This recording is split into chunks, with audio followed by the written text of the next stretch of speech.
Le chien sans niche ou sans niche adaptée. Vous êtes témoin de cette situation.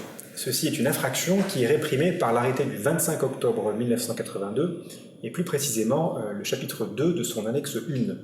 Celle-ci prévoit que la niche ou l'abri doit être étanche, protégé des vents et en été de la chaleur.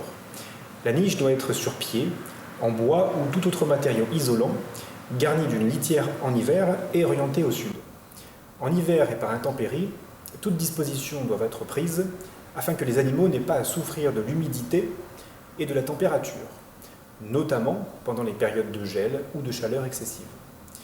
Les niches doivent être suffisamment aérées, les surfaces d'ébats des animaux doivent être suffisamment éclairées.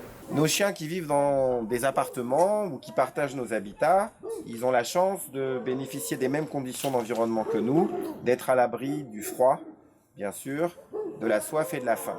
Les chiens qui vivent en extérieur, pour eux, c'est un autre problème.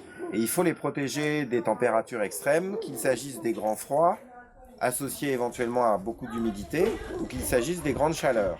Tout le monde connaît les niches, mais il n'y a pas un seul type de niche. Il y a plein de types de niches différents. Et il n'y a qu'un seul type de niche qui protège efficacement un chien non vulnérable du froid et de l'humidité. Elles sont isolées. Leur entrée est équipée d'une jupe en plastique.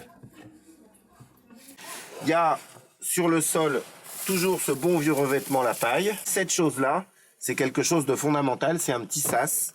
Comme ça, lorsque le chien il rentre dans sa niche, qui se met là, en quelques dizaines de minutes, lorsque celle-ci est bien isolée, bien refermée, en quelques dizaines de minutes, dans ce compartiment-là, la température est quasiment équivalente à la température corporelle du chien.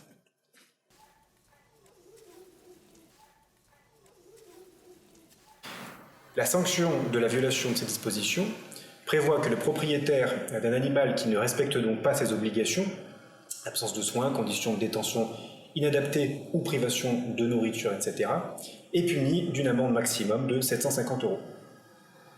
Le psychologue Jean-Guilhem Xéry explique la souffrance d'une personne qui n'a pas de toit. Il parle de modification du rapport au temps, à l'espace, au corps, de comportements d'isolement, de conduite addictive, d'épuisement, d'incapacité à se projeter dans l'avenir, de perte de l'initiative relationnelle, des sentiments de dévalorisation ou de honte. Les animaux sont des êtres sensibles. Animal Cross croit que les animaux sans abri éprouvent une souffrance psychique très proche de celle des humains. Il existe des moyens simples d'y remédier. Ne laissons pas faire.